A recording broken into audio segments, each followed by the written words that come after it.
Ever wondered if there's more to life than cozy apartments and cute cottages? Well, get ready for a different kind of adventure. We're about to explore some cool houses that might surprise you. From braving cold places to finding comfort under bridges and even living in mushrooms, we're covering it all. So, grab your snacks, get comfy, and prepare to see things in a whole new light. This isn't your ordinary housing tour. It's a peek into some pretty extraordinary lives.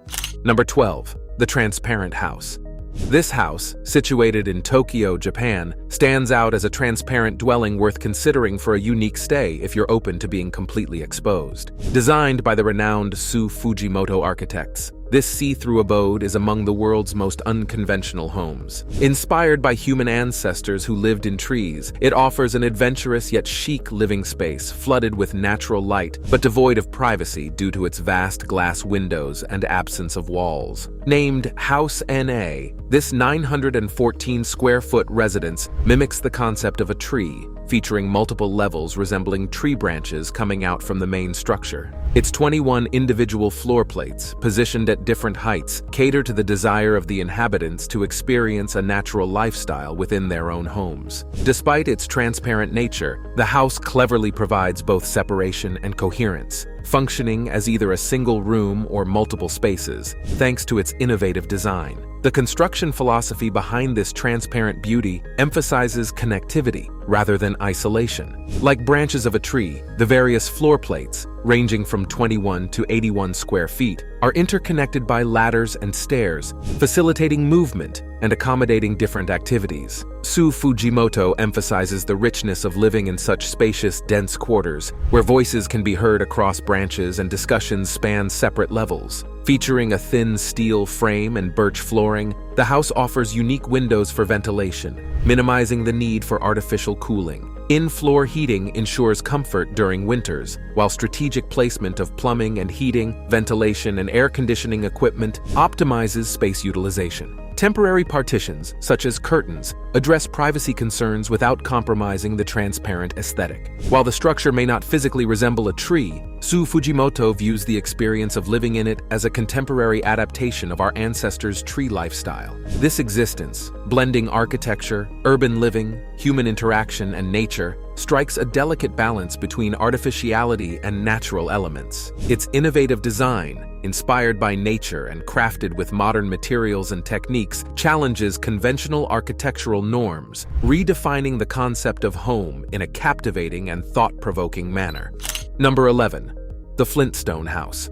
Just east of the Eugene A. Doran Memorial Bridge on Interstate 280, travelers will spot an unusual spot known locally as the Flintstone House. Constructed in 1976, this experimental house features rooms with entirely rounded surfaces, covered in layers of cement, rebar, plaster putty, wire mesh, and aeronautical balloons beneath its burnt orange exterior. The house's appearance, resembling inflated balloons, reflects its construction method. Steel rebar and wire mesh frames were built over large inflated balloons, then coated with high-velocity concrete, a technique dubbed monolithic dome construction, pioneered by the South brothers in Idaho in 1975. Architect William Nicholson applied this method to build the Flintstone House and other domes in Hillsborough, California. Also known as the Dome House, Gumby House, Worm Casting House, and Bubble House, this dwelling spans 2,700 square feet with 3 bedrooms, 2 baths, and a 2-car garage. Its tallest dome houses an upstairs bedroom accessed by a spiral staircase resembling a widening sugar cone. Notably, the master bathroom features large rocks instead of traditional floor tiles. While admired by many passers-by,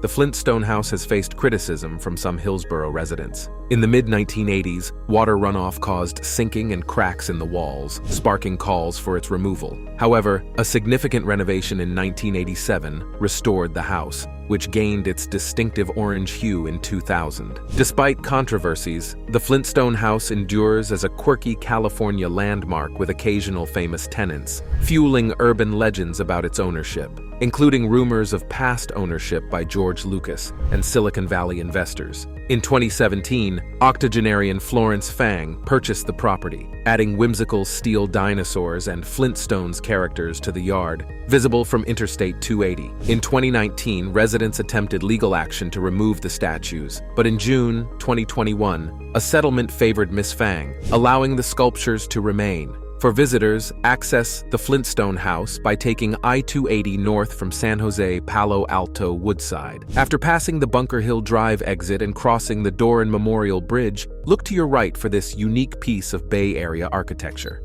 Number 10. Jin County. Jin County, nestled in the Yunnan province of southwestern China, draws attention from tourists due to its unique geographical setting between two massive mountains and along a narrow river. With a population of around 450,000, Jin is renowned as potentially the world's narrowest city, characterized by its buildings propped up on stilt-like pillars, designed both to maximize space and reduce flooding risks. Situated along the banks of the Guanhe River, Jin spans from 300 meters at its widest point to a mere 30 meters at its narrowest. The river itself stretches across the city for approximately 2 kilometers. Despite its spatial constraints, Jin thrives with a variety of businesses, including shops and restaurants, and it heavily relies on tourism to bolster its economic activity. Local officials are optimistic that increased media coverage will attract more visitors to the area. Historically, Jin played a significant role as a pivotal stop on the Silk Road, facilitating trade routes for merchants transporting goods such as salt, copper, and tea. This strategic positioning along the trade route led to the settlement of some merchants in the region, contributing to its economic vitality. Residents of Jin echo the city's unique characteristics. Yao Zhen, representing the Jin County People's Government Office, mentioned to the Taiwanese news outlet PTS that the city's layout is so straightforward that people cannot get lost, as it features only one main road connecting all areas. This simplicity in navigation underscores the compact nature of the city. Additionally, one resident reflected on the long-standing history of their home, indicating that it has been passed down through generations, signifying a deep-rooted connection to the area. Number 9. The Mushroom House. The Mushroom House, also known as the Pod House, stands as a unique modern dwelling located in Parenton, New York. Its distinctive design has earned it recognition in television programs such as Home and Garden Television, Offbeat's America series, and in various books, notably the Weird United States series, all due to its whimsical and eye-catching appearance. Constructed between 1970 and 1972 for the attorney-artist couple Robert and Marguerite Antel, this residence gained official acknowledgement as a town landmark in 1989. Situated in a moderately wooded ravine adjacent to Powder Mills Park, the house is a sight to behold. It consists of 4 pods, each weighing 80 tons, supported by reinforced concrete stems ranging from 14 to 20 feet in height. These stems extend from 3 feet in diameter where they connect to the pods, widening to 5 feet at the base, ensuring stability and structural integrity. The unique design of the pods, resembling umbels of Queen Anne's lace, adds to the charm of the house, although its brown color is more reminiscent of mushrooms. The sides of each pod's cap are entirely windowed, allowing ample natural light to permeate the interior. Functionality meets creativity within the house's layout. One pod functions as the living and dining area, providing a spacious and communal space for relaxation and entertainment. Another serves as the kitchen, equipped with modern amenities to cater to the culinary needs of its inhabitants. The remaining 2 pods serve as sleeping quarters, ensuring comfort and privacy for the residents. Additionally, an extra half pod is designated as an open deck area, perfect for enjoying the surrounding natural beauty. The interior of the Mushroom House boasts 3 bedrooms and 3 bathrooms, spread across a generous 4,168 square feet of living space. This ample space offers residents both comfort and versatility, catering to various lifestyle needs. Whether it's unwinding in the cozy bedrooms or pampering oneself in the well-appointed bathrooms, every corner of the house exudes a sense of warmth and luxury. Despite its undeniable appeal and unique features, the Mushroom House faced challenges in the real estate market. In February 2012, the house was sold for $799,900, significantly lower than its original asking price of $1.1 million. This price adjustment reflects the complexities of selling such a distinctive property, where finding the right buyer who appreciates its artistic value and practicality proved to be a daunting task. Number 8. The Desert House.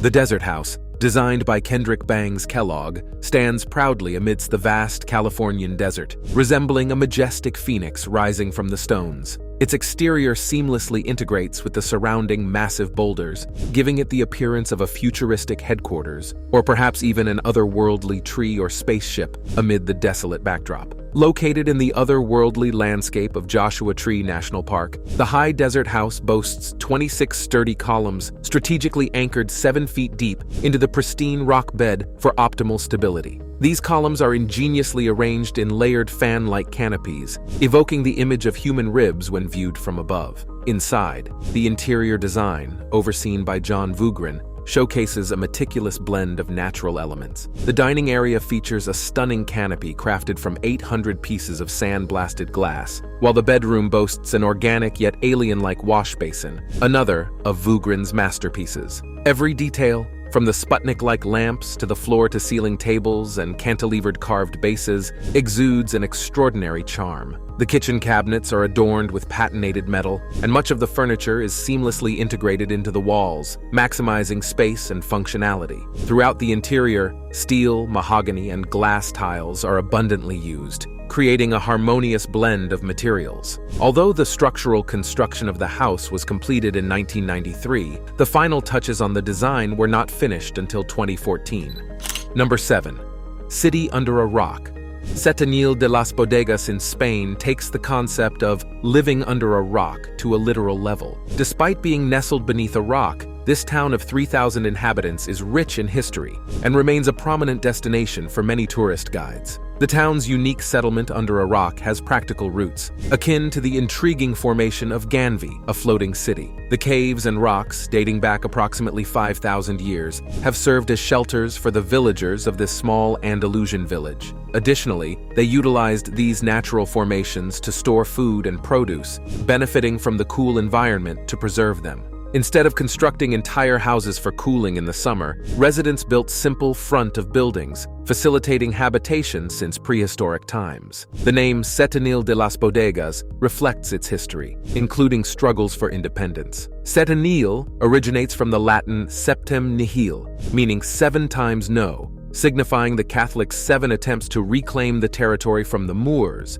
finally succeeding on the 7th attempt. Following the Catholic occupation, residents repurposed the cool rock areas as warehouses for storing produce, leading to the town's second name, Bodegas, meaning warehouse in Spanish. As one of the most popular Pueblo Blancos, white towns, in the region, Setenil entices numerous discerning tourists with its distinctive rock buildings and cave dwellings. Most visitors access Setenil de las Bodegas by car, either on their own or rented.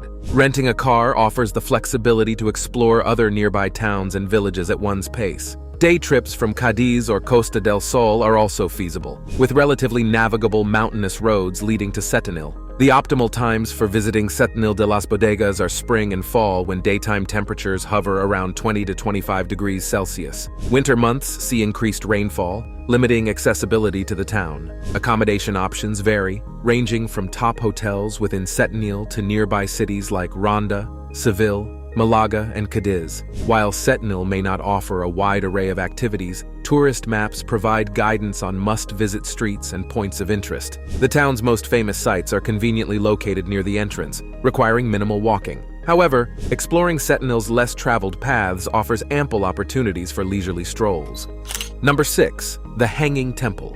The Hanging Temple, also known as Hengshan Hanging Temple, Hanging Monastery, or Xuankong Temple, stands boldly built into a cliff face, towering 75 meters above the ground near Mount Heng in Hunyuan County, within Datong City, Shanxi Province, China. Situated approximately 64 kilometers northwest of Datong, it shares the spotlight with the Yungang Grottos as one of the key tourist destinations and historical landmarks in the Datong region. Dating back more than 1,500 years, this architectural wonder not only captivates with its precarious perch, but also intrigues as a Buddhist sanctuary that incorporates elements from Taoism and Confucianism, collectively known as the Three Teachings. The temple's remarkable stability is maintained by oak cross beams anchored into meticulously carved holes within the cliff, with its primary supportive structure nestled within the bedrock. Ensconced within a narrow canyon basin, the temple's body hangs suspended from the cliff's midpoint beneath the commanding peak.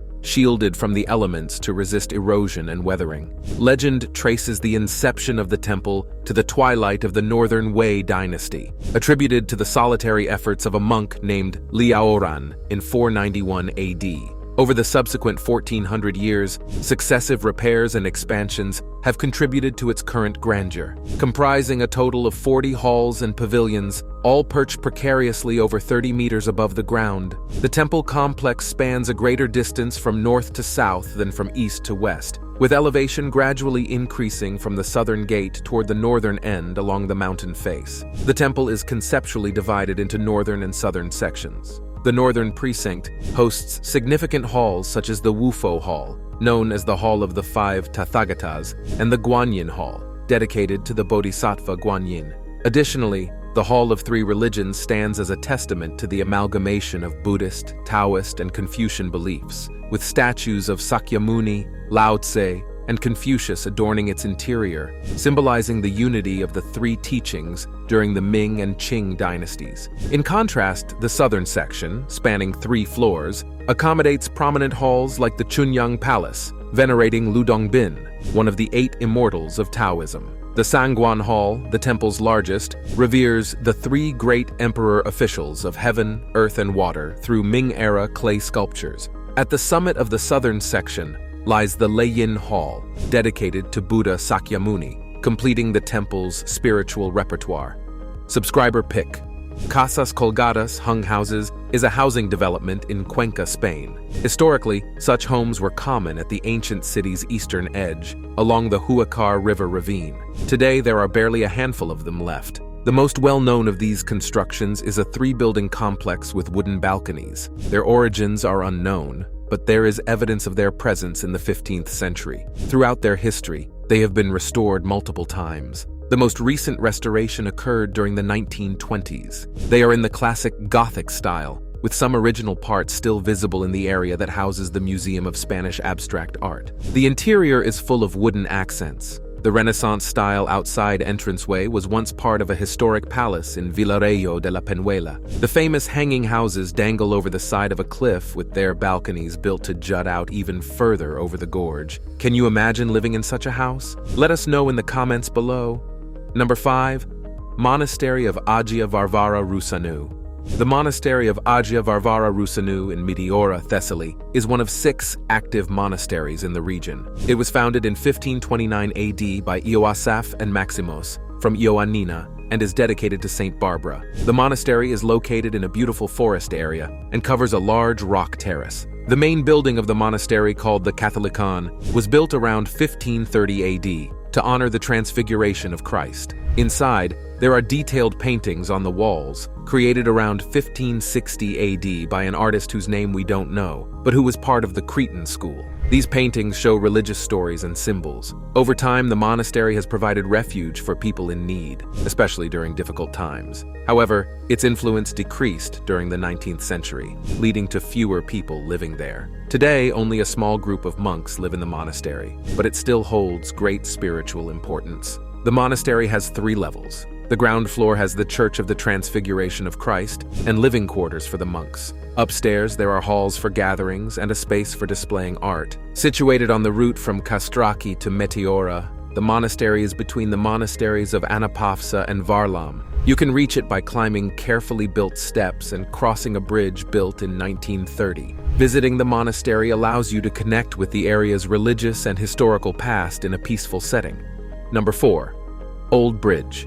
The Ponte Vecchio, also known as the Old Bridge, is a medieval stone arch bridge that spans the Arno River in Florence, Italy. It's unique for its range of shops built along its length, a once common practice. Initially, these shops were occupied by butchers, tanners, and farmers, but today they're primarily run by jewelers, art dealers, and souvenir sellers. Adjacent to the Ponte Vecchio are 2 other bridges, the Ponte Santa Trinita and the Ponte alle Grazie. Connecting via Por Santa Maria to Via de Guicciardini, the Ponte Vecchio has historical significance as the oldest Florentine bridge, a title it retained even after the construction of the Ponte alla Carraia, which was then referred to as the Ponte Nuovo. Throughout history, the Ponte Vecchio played a vital role in the city's road network, initially connecting Roman Florentia with the Via Cassia Nova, commissioned by Emperor Hadrian in 123 AD. Today, despite being closed to vehicular traffic, the bridge sees a significant pedestrian flow due to its fame and its connection with tourist attractions on both sides of the river. These attractions include Piazza del Duomo and Piazza della Signoria on one side, and Palazzo Pitti and Santo Spirito in the Oltrarno on the other. Recognized for its historical and architectural significance, the Ponte Vecchio is listed as a monumental building and is considered part of Italy's national artistic heritage. The construction of the Ponte Vecchio spans the Arno at its narrowest point, likely where a bridge existed in Roman times, crossing the river via Cassia. Initially constructed with stone piers and a wooden superstructure, the bridge has undergone several reconstructions due to floods and damages over the centuries. Notably, it was destroyed by floods in 1117 and later rebuilt in stone. It was referred to as Ponte Nuovo, relative to the Ponte alla Carraia, a wooden bridge established nearby in 1218. Despite facing destruction multiple times, the Ponte Vecchio has endured from approximately 1339 to 1345. While traditionally attributed to Taddeo Gaddi, modern historians suggest Neri di Fioravanti as a possible builder. The bridge features 3 segmental arches, with the main arch spanning 30 meters and the side arches spanning 27 meters each. These shallow arches, requiring fewer piers than traditional semicircular arches, facilitated access and navigation for animal-drawn cart. An inscription from Dante marks the spot on the bridge where Buondelmonte de Buondelmonti was assassinated in 1215, igniting conflict between the Guelphs and Ghibellines. Additionally, a weathered dedication stone at the central opening of the bridge recounts its history, stating that it fell in 1333 due to a flood but was rebuilt within 10 years. One of the bridge's distinctive features is the large piazza at its center, described by Leon Battista Alberti as a significant ornament in the city. Throughout its history, the Ponte Vecchio has been home to various shops and merchants who displayed their goods outside their premises with authorization from the Bargello, acting as a Lord Mayor, magistrate, and police authority. Number 3. Rock formations. Cappadocia, situated in the Nevşehir province within Turkey's central Anatolian region, boasts entire cities carved into its rock formations. The landscape, resembling an abandoned alien desert, showcases fields frozen in time and rocky spikes jutting from the earth, reminiscent of meringue formations. These distinctive rock formations owe their existence to volcanic eruptions, erosion, and wind over millions of years. The deposition of ash from a volcanic eruption over 3 million years ago blanketed the landscape, forming soft rock that eroded into remarkable shapes. Adding to the area's peculiar appearance is the fact that every hillside, spire, and boulder is adorned with homes complete with windows, bedrooms, kitchens, and multiple stories accessible by ladders or steps, owing to the softness of the rock. The history embedded within the rock structures is as captivating as their geological formation. From the 3rd century onwards, Christians escaping Roman persecution sought refuge in the caves and tunnels of these rock formations. Byzantine Christian monks further contributed to the area's history by constructing numerous churches, adorned with beautiful paintings, into the hillsides for use as monasteries and training centers. The underground cities of Derinkuyu and Kaymakli epitomize the ingenuity of ancient architecture and the pliability of the landscape. Derinkuyu, with its 11 stories and extensive tunnel network connecting it to other underground cities, could accommodate thousands of people, from sleeping quarters to stables, from cooking pits to places of worship and burial. Derinkuyu offered comprehensive facilities underground. Over 200 underground structures, interconnected by tunnels, have been unearthed in Cappadocia. These tunnels served as escape routes during times of attack, allowing families to flee to safety in the underground cities. The historical boundaries of Cappadocia are somewhat vague, particularly towards the west, where it meets the historical regions of Galatia and Lycaonia. To the south, the Taurus Mountains act as a natural barrier, separating Cappadocia from Cilicia and the Mediterranean Sea. The term Cappadocia has been adopted by the tourism industry to denote any destination showcasing natural wonders and geological marvels. For those seeking an immersive experience, the Gamirasu Cave Hotel, particularly the Byzantine King Suite, offers an opportunity to spend a night in this enchanting region. Number 2. The Drina River House. The Drina River House in Serbian is is a cabin-like wooden structure situated on a rock in the middle of the Drina River near Bajina Basta in western Serbia. Initially built in 1968 by a group of swimmers seeking shelter, it has faced destruction 7 times due to high water levels, but has been reconstructed each time. Located on the northeastern slopes of Tara, between Bajina Basta in Serbia and Liješa in Bosnia and Herzegovina, the house sits approximately 2 kilometers upstream from downtown Bajina Basta. Legend has it that the isolated rock, where the house stands, was placed in the middle of the river by medieval hero Kraljević Marko to assist his horse Sarak in crossing. This rock served as a resting spot for swimmers before the construction of the house. In the scorching summer of 1968, brothers Milija and Milan Mandic, along with friends, constructed a simple shelter on the rock using planks of wood brought by the river. However, the structure was washed away by the Drina during the rainy season that autumn. The following year, local youth organized the building of a more resilient cabin, utilizing lighter materials transported directly to the rock by boats and kayaks. Milija Mandic became the caretaker of the house, which quickly became a popular gathering place for young people and couples seeking a romantic getaway. Despite later improvements to make the house sturdier, it often ended up being carried away by the river, requiring efforts to retrieve and return it to its place on the rock. Over the years, the house faced destruction multiple times, with the present structure being built in 2011 after the 7th incident in December 2010. The house gained significant attention following the establishment of the Drina Regatta in 1994, as the regatta's route passed by the house, attracting participants and spectators from various places. Its picturesque location and unique architecture made it a favorite subject for photographers, earning it recognition in publications such as National Geographic and Business Insider. Number 1. Highest city. El Alto, which means the heights in Spanish, is Bolivia's second largest city. It sits next to La Paz on the highlands of Altiplano, with about 943,558 people living there in 2020. It's growing fast and stands as the highest major city globally, sitting at around 4,000 meters above sea level. The combined area of El Alto and La Paz, along with a few other nearby places, is Bolivia's most crowded urban zone with roughly 2.2 million people. Originally, El Alto was quite poor, with rough roads and many makeshift buildings. Even though it's still developing, it faces challenges with things like roads and basic services, especially in the outer areas. But it's making progress. They've built a fancy cable car system that links El Alto straight to central La Paz, making it easier for people to get around. As the city grows, it's adopting a unique style of architecture influenced by the local indigenous culture. A long time ago, the area above La Paz was empty until the early 1900s when railways reached there.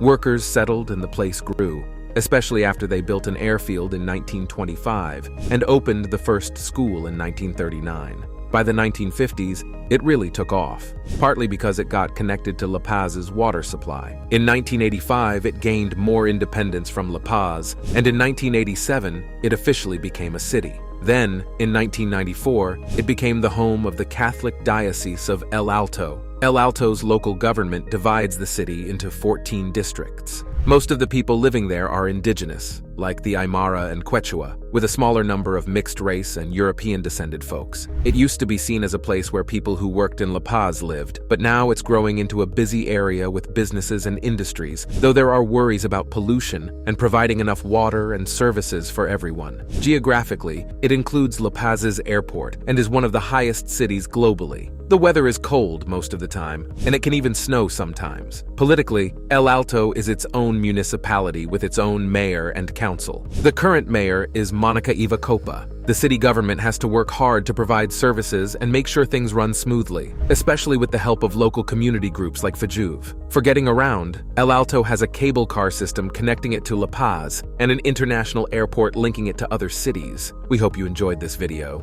See you in the next one.